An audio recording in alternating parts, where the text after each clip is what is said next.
नमस्कार, मैं हूं संतोष पाठक और आप लोग देखना शुरू कर चुके हैं संतोष पाठक ऑफिशियल यूट्यूब प्लेटफॉर्म। एक वो भी दौर था जब लोकसभा स्पीकर ओम बिरला ने प्रधानमंत्री नरेंद्र मोदी को महिला सांसदों से लोकसभा के अंदर ही खतरा होने की बात कहते हुए कहा था कि उन्होंने खुद प्रधानमंत्री मोदी को उस दिन सदन में आने से रोक दिया था।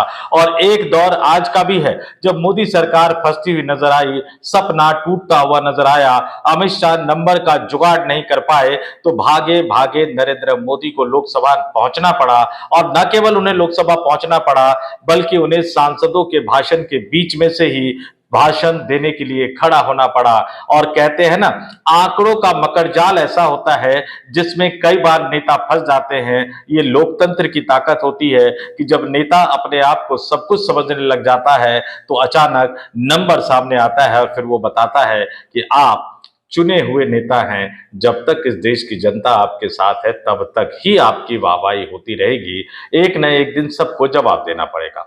ऐसी घबराहट, ऐसी बौखलाहट और नरेंद्र मोदी ने अपने पूरे के पूरे भाषण में ऐसा लगा कि पता नहीं क्यों आज उनके मुंह से एक एक करके सच निकलता हुआ नजर आ रहा था। लगभग 36 मिनट 54 सेकंड के भाषण यानी 37 मिनट के भाषण में प्रधानमंत्री नरेंद्र मोदी के मुंह से वो तमाम बातें निकलती चली गई जिन बातों को लेकर विपक्षी राजनीतिक दल उनकी आलोचना करते हुए नजर आते थे, जिन बातों को लेकर हम भी सवाल उठाते हुए नजर आते थे।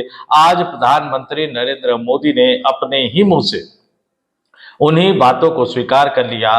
प्रधानमंत्री नरेंद्र मोदी ने जो कहा, मैं तो अपने दर्शकों से कहूंगा कि आज जाकर वो प्रधानमंत्री नरेंद्र मोदी का लगभग 37 मिनट का लोकसभा के अंदर दिया गया वो भाषण जरूर सुने। उस भाषण में एक एक करके प्रधानमंत्री नरेंद्र मोदी जाने अनजाने, घबराहट में या बौखलाहट में, आप जो भी कह लीजिए, अपनी ही पोल खोलते हुए नजर आ रहे थे। और आज जो प्रधानमंत्री ने बोला उसके बाद कई तरह के सवाल खड़े हो गए हैं। उन सवालों का यानी प्रधानमंत्री के भाषण को डिकोड करने की कोशिश हम अपने इस खबर में करेंगे, आपके सामने तथ्यों को रखेंगे। अगर इसमें मुझसे कुछ छूट जाए तो आप कमेंट करके जरूर बताइएगा, मैं अपनी अगली स्टोरी में उसको शामिल करने की कोशिश करूंगा। तो आज की इस बड़ी स्टोरी की शुरुआत करने से पहले आपसे एक अपील, आपसे एक आग्रह जरूर करना चाहूंगा। अगर आपने अभी तक हमारे इस YouTube प्लेटफॉर्म को सब्सक्राइब नहीं किया है तो आगे बढ़िए, संतोष पाठक ऑफिशियल YouTube प्लेटफॉर्म को सब्सक्राइब कीजिए, हमारे वीडियो देखिए, वीडियो पसंद आए तो ही लाइक कीजिए, शेयर कीजिए, 2-4 लोगों तक इसको जरूर बढ़ा दीजिए। और अब आते हैं आज की खबर पर। ये हम पहले शिव कुमार मिश्रा जी के साथ मैंने चर्चा की, बता दिया कि जब बिल पेश किया अर्जुन राम मेघवाल ने, अमित शाह ने, उस समय क्या हुआ, किस तरह से टोका टाकी हुई। ओम बिरला के मुंह से निकल गया कि भैया माइक पर हम सिर्फ राहुल गांधी का बंद करते हैं और किसी का नहीं करते। टोका टाकी, घबराहट और उसके बाद जो नंबर निकलकर सामने आया उससे भी ये साबित हो गया कि सरकार के पास इस संविधान संशोधन विधेयक को पारित करवाने के लिए पूरा नंबर नहीं है। तो फिर सवाल उठा कि फिर सरकार इसको लेके क्यों आई, क्योंकि सरकार को पहले ही पता था कि जैसे ही वो महिला आरक्षण में परिसीमन जोड़ देंगे तो विपक्ष उनके खेल को समझ जाएगा। और जिस विपक्ष ने महिला आरक्षण के नाम पर 2023 में पूर्ण समर्थन दिया था महिला आरक्षण विधेयक यानी नारी शक्ति वंदन अधिनियम को, वो सरकार के झांसे में नहीं आएगा। ये जानते बूझते भी बिल क्यों ला रहे हैं। और इस बात पे भी सवाल उठा कि भैया 2029 के लोकसभा चुनाव में लागू करना है तो तमिलनाडु का विधानसभा चुनाव खत्म हो जाने देते, पश्चिम बंगाल का विधानसभा चुनाव खत्म हो जाने देते, उसके बाद कोई विशेष सत्र बुला लेते या जुलाई में मानसून सत्र बुला लेते। कोई बहुत ज्यादा समय तो रह नहीं गया था, लागू आपको 2029 में करना है, तो ऐन चुनाव के बीच में ही क्यों लाए। प्रधानमंत्री मोदी की जुबान से खुद ही सच निकल गया। एक एक करके बता देता हूं प्रधानमंत्री नरेंद्र मोदी ने क्या कहा। उन्होंने कहा कि विपक्षी राजनीतिक दल अगर इसका विरोध करेंगे तो स्वाभाविक रूप से इसका फायदा मुझे यानी उन्हें होगा। यानी वो जानते हैं आपने परिसीमन जोड़ दिया, आपको पता है विपक्षी राजनीतिक दल विरोध करेंगे और फिर इसका फायदा उनको होगा।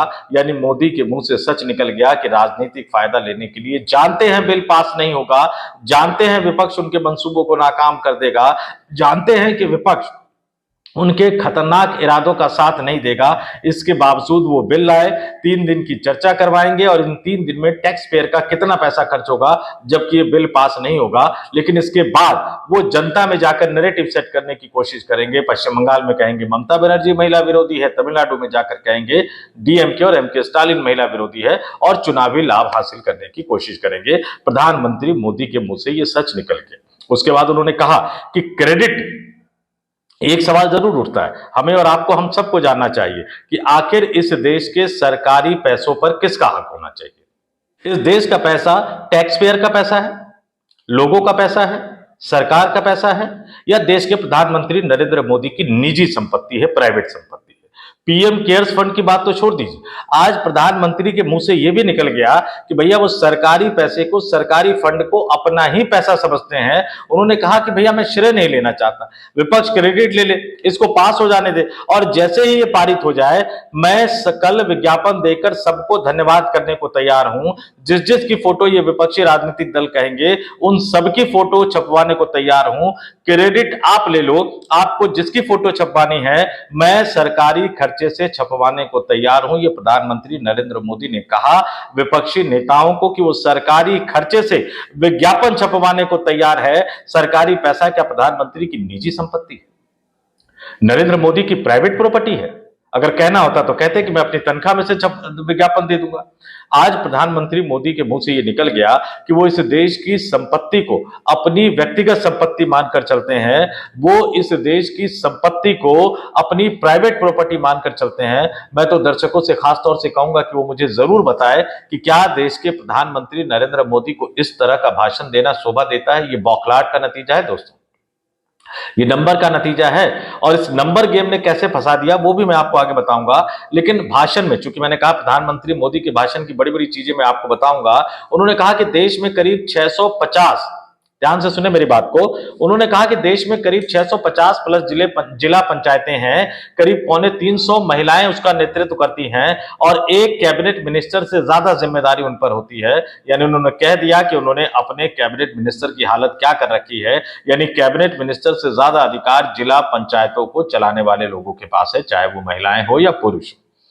अब उनके कैबिनेट मंत्रियों को सोचना चाहिए कि मोदी जी ने तो भरी लोकसभा में ऑन रिकॉर्ड उनके बारे में क्या कह दिया। फिर आगे क्या कह रहे हैं मोदी साहब कि करीब 6,700 ब्लॉक पंचायतों में से करीब 2,700 से अधिक ब्लॉक पंचायतें ऐसी हैं जिनका नेतृत्व महिलाओं के हाथ में है। आज देश में 900 प्लस शहरों में अर्बन लोकल बॉडीज की हेड के रूप में बहनें कार्यरत हैं और वो कह रहे हैं कि महिलाओं का योगदान है, महिलाओं का बहुत योगदान है, इस बात से कोई नकार नहीं सकता। लेकिन अखिलेश यादव ने सवाल उठा दिया कि भैया 20-21 राज्यों में आपकी और आपके सहयोगी दलों की सरकार है, कितने राज्यों में महिला मुख्यमंत्री है? सिर्फ आधे राज्य में, दिल्ली में एक महिला मुख्यमंत्री है और आधा इसलिए क्योंकि दिल्ली पूर्ण राज्य नहीं है, यूनियन टेरिटरी है। बड़े बड़े राज्यों में महिला मुख्यमंत्री क्यों नहीं बनाया आपने? उत्तर प्रदेश की बात कर लूं मैं, बिहार की बात कर लो, भी तो हाल ही में सम्राट चौधरी को बनाया उन्होंने, राजस्थान, मध्य प्रदेश, छत्तीसगढ़, इन तमाम राज्यों की बात कर ले, भारतीय जनता पार्टी ने किसी भी राज्य में महिला मुख्यमंत्री क्यों नहीं बनाया? सिर्फ दिल्ली को चुना और वो भी आधा अधूरा राज है, तो दिल्ली में उन्होंने मुख्यमंत्री बना दिया। और मुख्यमंत्री बनने के बाद वो किस तरह के भाषण दे रही हैं, किस तरह से विवादों में फंसी हुई हैं, ये तमाम चीजें आप लोगों ने महसूस किया, तमाम चीजों ने आप ये जाना। लेकिन जब ये पंचायतों का जिक्र कर रहे थे, जब ये स्थानीय निकायों का जिक्र कर रहे थे, कांग्रेस पार्टी की तरफ से आवाज उठ रही थी कि प्रधानमंत्री जी ये तो बताइए कि इनमें महिलाओं को आरक्षण दिया किसने? राजीव गांधी, नरसिम्हा राव, नरेंद्र मोदी इसको टालते हुए नजर आए। कैसे वो क्रेडिट दे सकते थे कांग्रेस पार्टी की सरकारों को? कैसे वो क्रेडिट दे सकते थे राजीव गांधी और नरसिम्हा राव को? लेकिन राजीव गांधी जिंदा अमर रहे के नारे भी विपक्षी खेमे की तरफ से लगते रहे, लेकिन कैमरे को ना दिखाना था, ना कैमरे ने इनको दिखाया। कई तरह की बातें प्रधानमंत्री नरेंद्र मोदी आगे महिला शक्ति, गौरव शक्ति, वो तमाम चीजें कहते रहे और उन्होंने कहा कि जो भी आज विरोध करेगा उन्हें आगे जाकर परिणाम भुगतना पड़ेगा। लेकिन विपक्ष तो सिंपल इतना ही कह रहा है कि महिला आरक्षण पे साथ देने को तैयार है उनसे पहले के वक्ताओं ने। और उनसे बात के वक्ताओं ने सबने पुरजोर तरीके से कहा कि महिला आरक्षण पर वो सरकार का साथ देने को तैयार हैं, लेकिन जो इससे पहले सर्वसम्मति से जो महिला आरक्षण बिल पास किया गया था वो तो ऑलरेडी सर्वसम्मति से पास हुआ पड़ा हुआ है, तो फिर अचानक आपको दोबारा से लाने की जरूरत क्यों पड़ी? क्योंकि इसमें परिसीमन का खेल सरकार खेलना चाहती है, जनगणना कराए बिना सरकार परिसीमन का खेल खेलना चाहती है, इसलिए नरेंद्र मोदी को यह बिल लेकर आना पड़ा। और जिस तरह से इनकी विश्वसनीयता, उन्होंने कहा कि जब तमिलनाडु के सांसदों ने सवाल उठाया तो उन्होंने कहा कि अगर आप वायदा करेंगे तो मैं वायदा दे दूंगा, गारंटी कहेंगे तो गारंटी दे देंगे, लेकिन खुद इनकी गारंटी पे इनको ही भरोसा नहीं है। 2023 में कह रहे थे कि 34-35 में लागू होगा, जनगणना के बाद लागू करेंगे, परिसीमन के बाद लागू करेंगे। अब वो कह रहे हैं कि नहीं, मैं आनन फानन में अभी करना है और चुनाव के बीच में ही हमें सत्र बुलाकर इसको पारित करवाना है। आप साथ दो तो ठीक है, आप साथ नहीं दोगे तो मैं चुनाव में जाकर इसका फायदा उठाऊंगा, मुझे चुनावी फायदा आएगा। तो अपनी ही बात से जो पलट जाते हैं, अपनी ही बात से जो मुकर जाते हैं, उन प्रधानमंत्री का भरोसा आप कैसे कर सकते हैं? ये बात आप सीधे तौर पर जानिए। और बीच में उनके बाद प्रधानमंत्री के बाद बोलने के लिए जो खड़े हुए उद्धव ठाकरे की पार्टी के नेता अरविंद सावंत, जैसे ही उन्होंने वो क्या बोलते हैं कुलदीप सेंगर, ब्रजभूषण शरण सिंह, इन लोगों का नाम उठाया, बड़बोले बीजेपी के बड़बोले भाजपाई सांसद निशिकांत दुबे फिर खड़े हो गए, कुछ ऐसा बोल गए जो इस देश के किसी भी अदालत में साबित नहीं हुआ। उन नेता पर वो गंभीर तरह के आरोप लगाते हुए नजर आए, लेकिन जबकि कुलदीप सेंगर पे आरोप साबित हो गया है, जेल में है, लेकिन इसके बावजूद स्पीकर के पद से, वो बाद में आप उसको निकाल देंगे इसलिए मैं उसका जिक्र नहीं कर रहा हूं कि निशिकांत दुबे ने क्या बोला, लेकिन वो लाइव तो सब चला गया। और निशिकांत दुबे को इतनी कैमरा फुटेज क्यों मिलती है, क्यों कैमरा सदन का उन पर फोकस हो जाता है, ये अपने आप में बड़ी विचित्र बात है। और आज एक बार फिर से कैमरा दर्शक दीर्घा की तरफ ज्यादा दिखाता हुआ नजर आया। दर्शक की तरफ इससे पहले कैमरा ज्यादा नहीं दिखाया जाता। जब प्रधानमंत्री मोदी भाषण दे रहे थे, उनके भाषण के बीच में बार बार कैमरे को ऊपर जो है वो दर्शक दीर्घा जहां महिलाएं लाकर बिठाई गई थी उनकी तरफ बार बार कैमरा घुमाना, ये जाहिर सी बात है कि भारतीय जनता पार्टी इसका राजनीतिक फायदा उठाने की कोशिश करना चाहती है। और उसके बावजूद प्रधानमंत्री नरेंद्र मोदी ये बोलते हुए नजर आए कि भैया वो राजनीतिक फायदा नहीं उठाना चाहते हैं, तो फिर आप ऐन चुनावों के बीच में इसको लेकर क्यों आए? कथनी और करनी में जो फर्क है वो प्रधानमंत्री के आज के भाषण में भी, लगभग 37 मिनट के भाषण में भी आज सीधे सीधे नजर आया। प्रधानमंत्री जो कहते हुए नजर आए, प्रधानमंत्री ने जो कहा, उनकी एक एक लाइन जो है उनकी खुद की पोल खोलती हुई नजर आ रही थी। अगर आप महिलाओं को आरक्षण देने के लिए सिर्फ लाए हैं तो परिसीमन को इसमें क्यों जोड़ा गया? जनगणना के बिना आप इस आरक्षण को क्यों लेकर आ रहे हैं? जनगणना और परिसीमन किए बिना आप इसको क्यों लागू करना चाहते हैं? आप इस देश के तमाम राज्यों को भरोसा देना चाहते हैं, लेकिन दिक्कत है कि आपकी विश्वसनीयता संदिग्ध है और वो क्रेडिट का ब्लैंक चेक तमाम राज्यों को दे रहे हैं, तमाम नेताओं को दे रहे हैं, सरकारी खर्चे पर विज्ञापन छपवाने को तैयार हो रहे हैं। सरकारी पैसा उनका अपना व्यक्तिगत पैसा नहीं है। और फिर वो कह रहे हैं कि भैया काले कपड़े जो पहन कर आए थे डीएमके के सांसद, उस पर कटाक्ष कर रहे हैं। खैर वो उनकी राजनीतिक करे, वो राजनीति पे जिस तरह से कटाक्ष करे वो करते रहे, लेकिन कुल मिलाकर जो 3 विधेयक सरकार ने सदन में पेश किए हैं, जिसमें संविधान का 131वां संशोधन विधेयक 2026 है, परिसीमन संशोधन विधेयक 2026 है और केंद्र शासित प्रदेश कानून संशोधन विधेयक 2026 है। संविधान संशोधन विधेयक 2/3 बहुमत का जुगाड़ नहीं हो पा रहा है। और जिस तरह से सदन के अंदर कम से कम इस बिल को पेश करने के दौरान ही जिस तरह से 185 सांसदों का जुगाड़ विपक्षी गठबंधन ने कर लिया, उसने बता दिया कि सरकार के पास 2/3 सांसदों का बहुमत नहीं है, क्योंकि 543 सदस्यीय लोकसभा में, पहले भी बता चुका हूं, मोटे तौर पर आपको बता देता हूं कि 362 सांसद सरकार को चाहिए, पेश करने के दौरान सिर्फ 251 मिले। विपक्ष का आंकड़ा जैसे ही 181 से 182 हो जाता है, 2/3 बहुमत की संभावना खत्म हो जाती है। विपक्ष के साथ 185 वोट थे, यानी सीधे सीधे इस बिल के पास होने की संभावना अब बिल्कुल ना के बराबर है। पीएम कह रहे हैं कि राजनीति के तराजू से ना तौले, तो आप ऐन चुनाव के बीच में ये बिल क्यों लेकर आए हैं? इस बात का जवाब प्रधानमंत्री नरेंद्र मोदी नहीं दे पाए, क्योंकि देने के लिए उनके पास कुछ नहीं है।